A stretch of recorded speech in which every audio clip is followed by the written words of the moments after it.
बिस्मिल्लाहिर्रहमानिर्रहीम। अस्सलाम वालेकुम। Welcome to my YouTube channel. आज हम फर्स्ट ईयर की मैथ की बुक को स्टार्ट करने जा रहे हैं, जो कि हमारे पास न्यू कोर्स है 2025 का। तो ये न्यू बुक है, इसका आज हम स्टार्ट करने जा रहे हैं।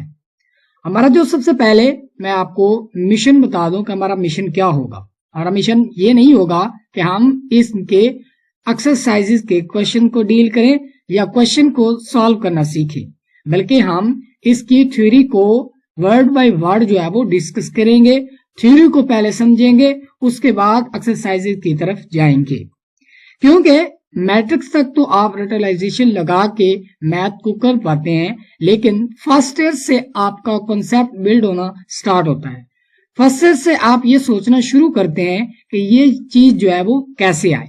तो एग्जैक्टली यहाँ पर हम क्या करेंगे कि डिटेल से पहले हम थ्योरी को डिस्कस करेंगे, उसके बाद हम अपनी एक्सरसाइजेस की तरफ जाएंगे और उनको भी एक एक क्वेश्चन को अच्छी तरह से डिस्कस करेंगे। अगर आप मेरे चैनल पर न्यू हैं तो चैनल को सब्सक्राइब कर लीजिए, क्योंकि मैथ की जो फर्स्ट ईयर की बुक है पूरी यहाँ पर इंशाल्लाह इन फ्यूचर डिस्कस की जाएंगी। तो आज अब हम जो है वो चैप्टर नंबर जो है वो 1 स्टार्ट करेंगे, जिसका नाम है कॉम्प्लेक्स नंबर।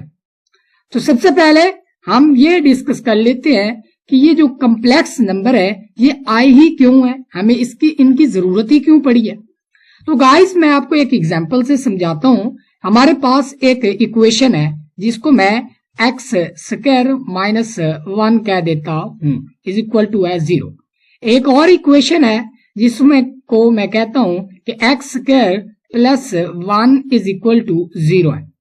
अब इसके सोल्यूशन के लिए हमें क्या चाहिए कि ये इसका सोल्यूशन अगर हम लिखना चाहें तो ये क्या होगा, X square is equal to 1 और क्या कर लेंगे, दोनों तरफ स्क्वायर रूट लेंगे तो ये स्क्वायर रूट ऑफ 1 बन जाएगा। अब आप जानते हैं कि स्क्वायर रूट ऑफ 1 जो है वो किसके इक्वल होता है, वो प्लस माइनस 1 के इक्वल होता है। इसके बाद हमें पता चल गया कि जो x का सोल्यूशन है वो क्या है, या तो 1 है या तो क्या है -1 है। ठीक हो गया। तो ये था हमारे पास इस इक्वेशन का सोल्यूशन। तो ये इसका सोल्यूशन क्या आया, एक रियल नंबर आ गया। अब हम इसके सोल्यूशन की तरफ मूव करते हैं। तो अगर हम क्या करें, स्क्वायर रूट लें और ये क्या होगा कि X square is equal to क्या होगा -1, दोनों तरफ स्क्वायर रूट लेंगे तो x will be equal to -1 का स्क्वायर रूट। अब यहां पर प्रॉब्लम आ गई कि अब हम क्या करेंगे कि -1 का स्क्वायर रूट वो किस तरह लेंगे। हमें तो नहीं पता कि एक रियल नंबर है और उसके साथ माइनस आ रहा है, तो उसका स्क्वायर रूट किसके बराबर होगा।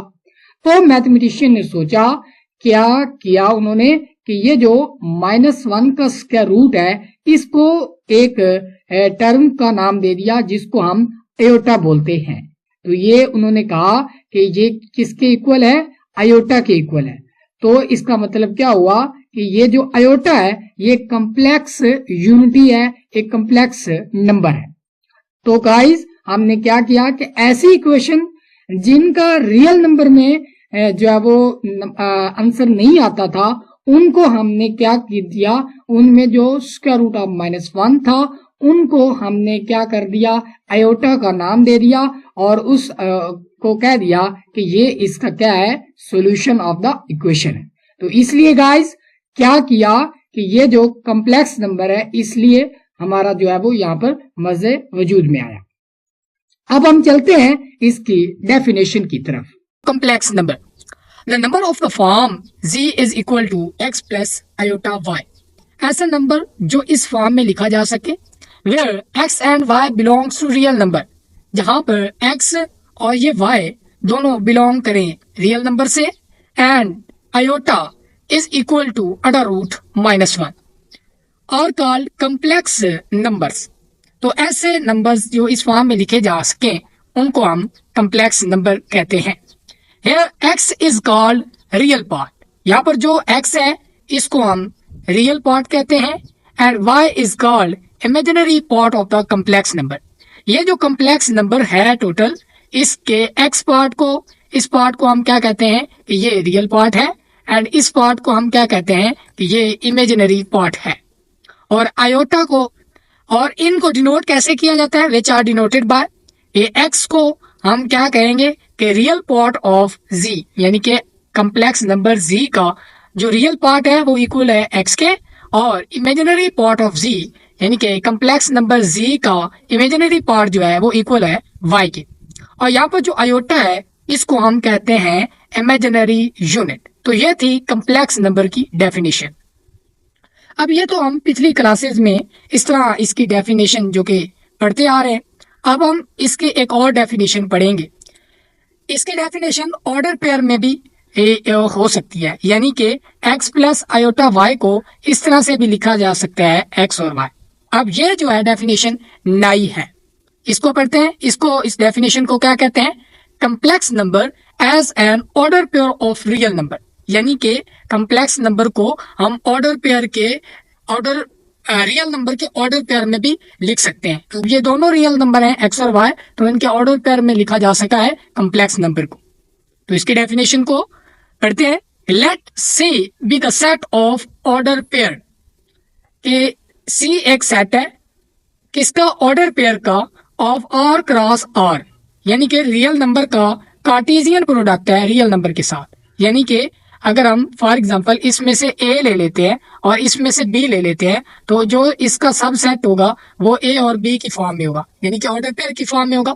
और वो जो ऑर्डर पेयर्स हैं, यहाँ पर पेयर्स लिख लें कि वो जो ऑर्डर पेयर है विच सेटिस्फाई द फॉलोइंग कंडीशन, अगर वो जो सेट है ऑर्डर पेयर का सी, अगर वो ये तमाम कंडीशन, चारों कंडीशन को सेटिस्फाइड करे तो वो क्या कहलाएगा, सेट ऑफ कम्प्लेक्स नंबर।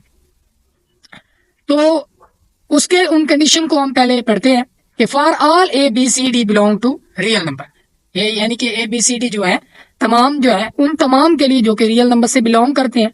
तो पहली कंडीशन ये है कि अगर एक कम्प्लेक्स नंबर दूसरे कम्प्लेक्स नंबर में ऐड या दूसरे कम्प्लेक्स नंबर को पहले से सबट्रैक्ट किया जाए, तो वो क्या होगा कि अगर ऐड हो रहा है तो पहला रियल पार्ट रियल में ऐड होगा और इमेजिनरी पार्ट इमेजिनरी में ऐड होगा।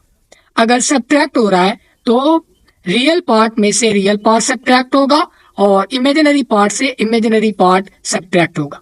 एडिशन और सब्ट्रैक्शन लगाने का यही मकसद है कि अगर वो ऐड हो रहे हैं तो भी इस कंडीशन को सेटिस्फाइड करेंगे, अगर वो सब्ट्रैक्ट हो रहा है तो भी कंडीशन को सेटिस्फाइड करेंगे। यानी कि ये दो प्रॉपर्टीज मैंने आपको एक ही प्रॉपर्टी करके बता दी। इसके बाद दो कम्प्लेक्स नंबर इक्वल कब होंगे, दो कम्प्लेक्स नंबर इक्वल तब हो सकते हैं जब पहले का रियल पार्ट दूसरे के रियल पार्ट के इक्वल हो और पहले का इमेजिनरी पार्ट दूसरे कम्प्लेक्स नंबर के इमेजिनरी पार्ट के इक्वल हो, तो तब वो दोनों जो कम्प्लेक्स नंबर हैं वो क्या होंगे, इक्वल्स होंगे। इसके बाद अगर कोई एक कम्प्लेक्स नंबर है उसको हम किसी स्केलर यानी कि जो कि कोई भी रियल नंबर है उससे मल्टीप्लाई कर रहे हैं, तो वो दोनों जो रियल नंबर्स हैं कम्प्लेक्स नंबर में उन दोनों से जो है वो मल्टीप्लाई होगा, यानी कि ए से भी और बी से भी। इसके बाद दो कम्प्लेक्स नंबर की जो मल्टीप्लिकेशन होगी वो किस तरह होगी कि पहले ए को सी से मल्टीप्लाई करेंगे, उसमें से माइनस करेंगे बी को डी से मल्टीप्लाई करके, फिर जब और ये होगा इसका रियल पार्ट, और जो इमेजिनरी पार्ट होगा वो पहले को डी से मल्टीप्लाई करेंगे और बी को सी से मल्टीप्लाई करेंगे, यानी कि उल्ट मल्टीप्लिकेशन होगी, तो वो उसको हम प्लस कर देंगे। तो ये थी इनकी multiplication of two complex number. तो इनको क्या कहेंगे, जो ऑर्डर पेयर यानी कि जो सेट ऑफ ऑर्डर पेयर इन चारों कंडीशन को सेटिस्फाइड करेगा उसको हम कहते हैं, उन ऑर्डर पेयर को क्या कहेंगे, आर कॉल्ड कम्प्लेक्स नंबर्स। तो ये थी कम्प्लेक्स नंबर की definition in form of order pair. इसके बाद कुछ इंपॉर्टेंट नोट्स हैं हमारे पास। लेट हमारे पास ये एक कम्प्लेक्स नंबर है z is equal to a plus iota b। यहाँ पर a और b डेफिनेटली बिलोंग करेंगे सेट ऑफ रियल नंबर में से। तो क्या हो इमेजिनरी, प्योर इमेजिनरी, ये डेफिनेशन है। प्योर इमेजिनरी कब कहलाएगा, if real part of z is 0, यानी कि ये जो a है इसको हम रियल पार्ट कहते हैं ना, रियल पार्ट ऑफ z, अगर ये 0 हो जाए then it is said to be pure imaginary. Then z क्या कहलाएगा? प्योर इमेजिनरी, क्योंकि यहाँ तो a तो 0 हो गया, पीछे क्या बच गया? आयोटा b, यानी कि सिर्फ इमेजिनरी पार्ट मिल गया, तो उसको हम कहेंगे प्योर इमेजिनरी।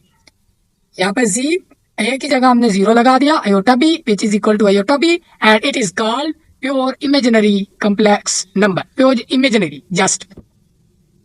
इसके बाद रियल, रियल कब कहलाएगा? ये जो z है इसको रियल कब कहेंगे?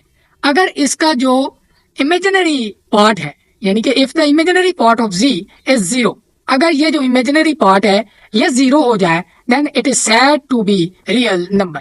तो definitely z is equal to, ये जो रियल पार्ट है z के इक्वल हो जाएगा, तो इसका मतलब क्या होगा? इसको हम रियल कहेंगे। इसके बाद आ जाता है कि कोई भी हमारे पास कॉम्प्लेक्स नंबर है तो उसका कॉन्जुगेट से क्या मुराद है? Complex numbers of the form a plus iota b, ये एक कॉम्प्लेक्स नंबर है, and a minus iota b which have the same real part whose imaginary parts differ in sign only। दो कॉम्प्लेक्स नंबर्स हैं, किस form में है कि उनके जो रियल पार्ट्स है वो सेम है, यानी कि ये भी ए है, यहाँ पर भी ए है, यहाँ पर भी बी है, यहाँ पर भी बी है। जस्ट क्या है कि उनके जो साइन है, इमेजिनरी पार्ट के जो साइन है वो क्या है? मुख्तलिफ हैं। Parts differ in the sign, sign में डिफर है यानी कि मुख्तलिफ है, are called conjugate of each other. तो ये एक दूसरे के क्या कहलाएंगे? कॉन्जुगेट कहलाएंगे। ये इसका कॉन्जुगेट कहलाएगा और ये इसका कॉन्जुगेट कहलाएगा। यानी कि अगर हम फॉर एग्जांपल हमारे पास z is equal to 1 plus iota है, तो अगर हम इसका कॉन्जुगेट लें उसको हम डिनोट करते हैं इस तरह, तो वो क्या होगा? 1 माइनस आयोटा। यानी कि जो इमेजिनरी पार्ट है उसका आपने किसी भी कॉम्प्लेक्स नंबर का आप कॉन्जुगेट लेना चाह रहे हैं तो उसके इमेजिनरी पार्ट का जो है वो साइन चेंज करने से क्या हमें मिलेगा? Conjugate of complex number. इसके बाद कुछ properties of fundamental operation on complex number, कुछ फंडामेंटल ऑपरेशन है कॉम्प्लेक्स नंबर को, अब उनको डिस्कस करते हैं। The additive identity in C is 0 0। अब एक और बात के कॉम्प्लेक्स नंबर के जो सेट्स होते हैं, यानी कि सेट ऑफ कॉम्प्लेक्स नंबर्स हैं, तो उनको हम C से डिनोट करते हैं, या इस तरह आप स्टाइलिश C भी लिख सकते हैं, या इस तरह भी कैसे कुछ लोग लिखते हैं C और यहाँ पर कुछ इस तरह से लगा देते हैं, तो ये कॉम्प्लेक्स नंबर को डिनोट करता है।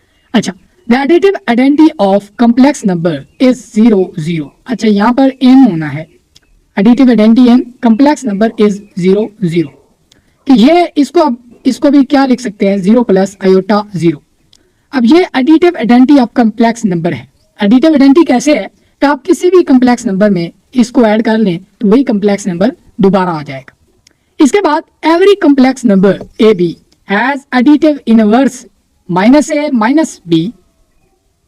एडिटिव इनवर्स, हर जो कॉम्प्लेक्स नंबर है उसका एक एडिटिव इनवर्स है। अब वो एडिटिव इनवर्स किस तरह का है कि अगर कॉम्प्लेक्स नंबर और उसका एडिटिव इनवर्स को ऐड किया जाए, यहाँ पर ऐड किया जाए, तो वो क्या आएगा? एडिटिव आइडेंटिटी आ जाएगी, यानी कि वो एक दूसरे के क्या है? एडिटिव इनवर्स है। इसके बाद मल्टीप्लिकेटिव आइडेंटिटी इज 1 0।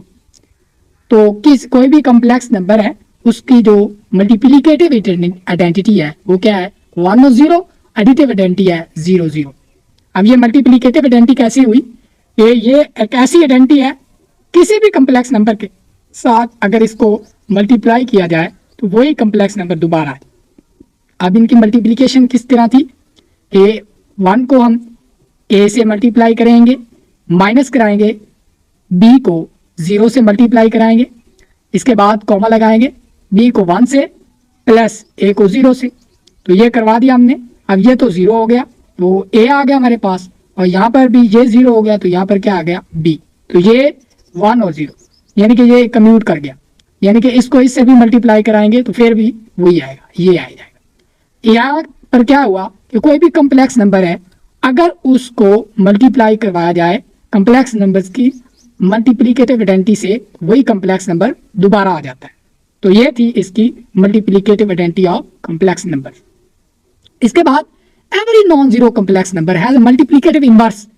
अब हर कॉम्प्लेक्स नंबर ए बी का एक मल्टीप्लिकेटिव इनवर्स भी होता है। Real part over real part का स्क्वायर प्लस इमेजिनरी पार्ट का स्क्वायर, यानी कि इमेजिनरी पार्ट में जो रियल नंबर है उसका स्क्वायर, फिर माइनस दूसरा जो होगा आयोटा वाला जो इमेजिनरी पार्ट होगा कॉम्प्लेक्स नंबर का वो किस तरह का होगा, minus B over A square plus B square. तो ये इसकी क्या कहलाएगी, multiplicative inverse of complex number.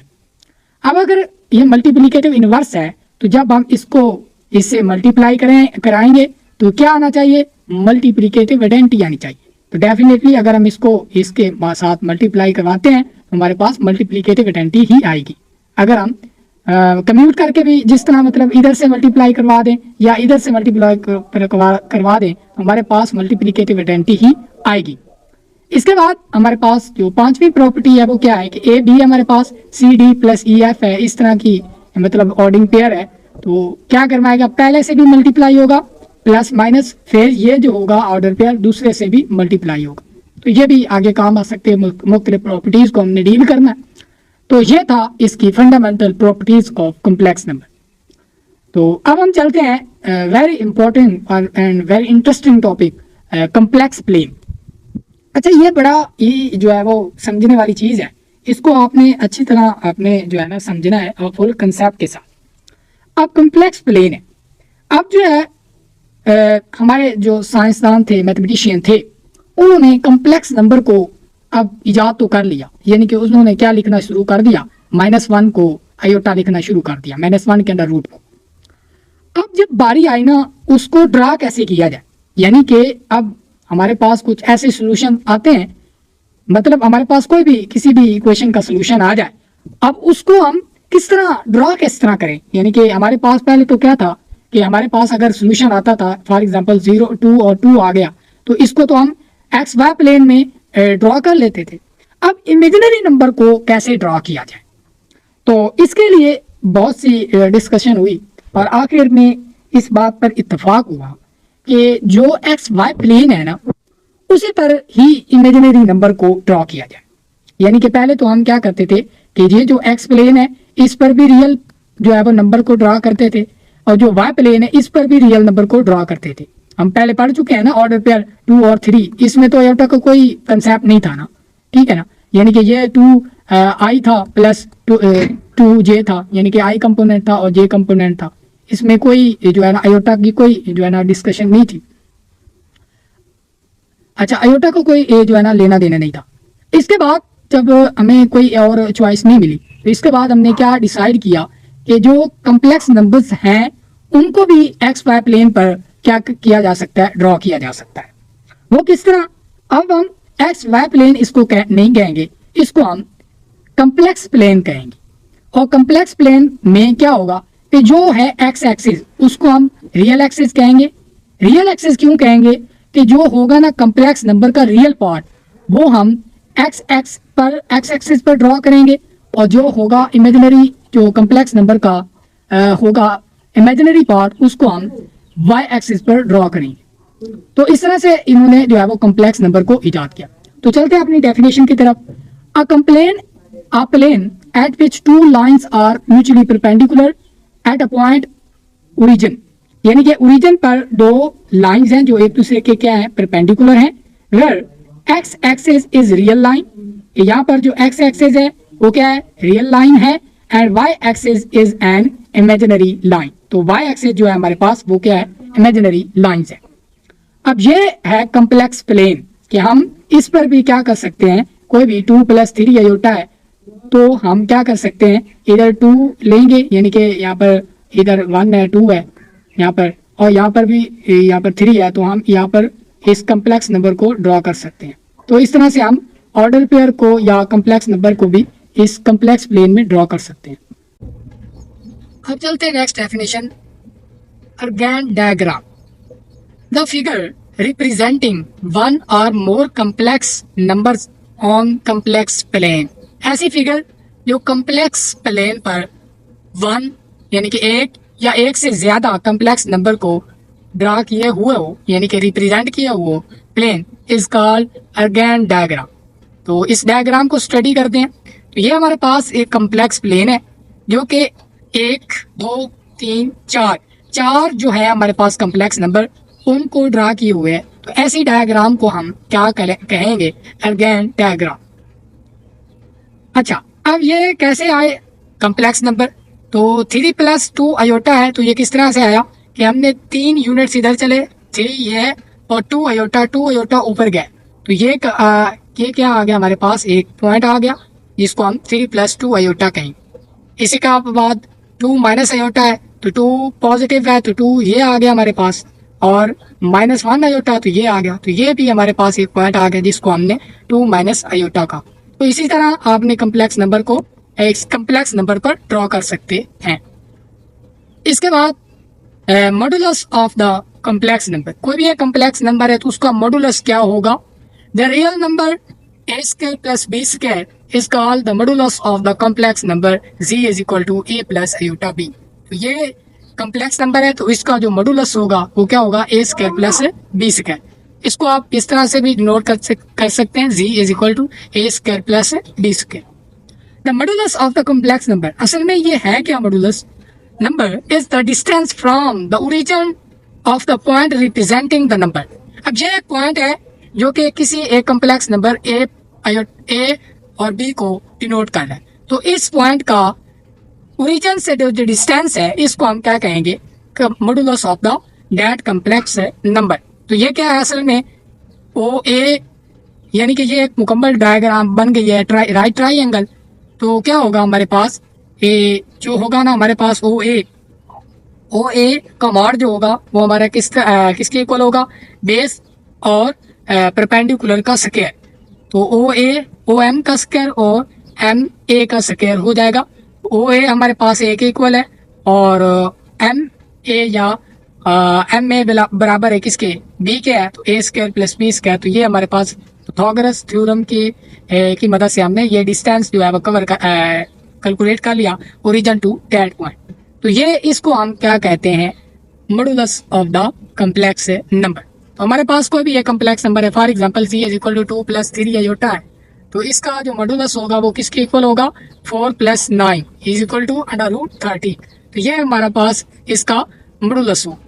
तो कोई भी कम्प्लेक्स नंबर देता है उसका मॉडुलस आपको कैलकुलेट करना, जस्ट क्या करना है कि दोनों रियल पार्ट्स का स्क्वायर करके ऐड करके √ लगा देना है, तो वो उसका क्या कराएगा? Modulus of the complex number. तो ये था हमारा आज का लेक्चर जिसमें हमने बहुत ही जो है ना इंटरेस्टिंग चीज़ें कम्प्लेक्स नंबर के बारे में पढ़ा। इसके बाद पढ़ा इसकी कुछ ऑर्डर पेयर में इसकी डेफिनेशन को टैली किया। इसके बाद प्योर इमेजिनरी रियल नंबर, और इसके बाद कंजुगेट ऑफ कम्प्लेक्स नंबर। इसके बाद कुछ वेरी इंपॉर्टेंट प्रॉपर्टीज़ को डिस्कस किया, ये आगे थ्योरम्स में भी इस्तेमाल होंगे। इसके बाद हमने कम्प्लेक्स प्लेन पढ़ा, वेरी इंपॉर्टेंट। और इसके बाद हमने अर्गैन डायग्राम और modulus of the complex number. इस लेक्चर में जो वेरी इंपॉर्टेंट था वो कम्प्लेक्स प्लेन ही था, जिसके बारे में आपको जानना ज़रूरी है कि किस तरह अपने कम्प्लेक्स नंबर को कम्प्लेक्स प्लेन में किस तरह आप ड्रॉ कर सकते हैं। तो इसको अच्छी तरह से आपने नोट करना, जो बातें मैंने बताई आपको उसको ज़हन नशीन रखना आपने। तो अगर हमारी वीडियो आपको पसंद आ रही है तो हमारे चैनल को सब्सक्राइब करें, लाइक करें और शेयर करें दोस्तों के साथ। और मिलते हैं अगले लेक्चर में, तब तक के लिए इजाज़त दीजिएगा। अल्लाह हाफिज़।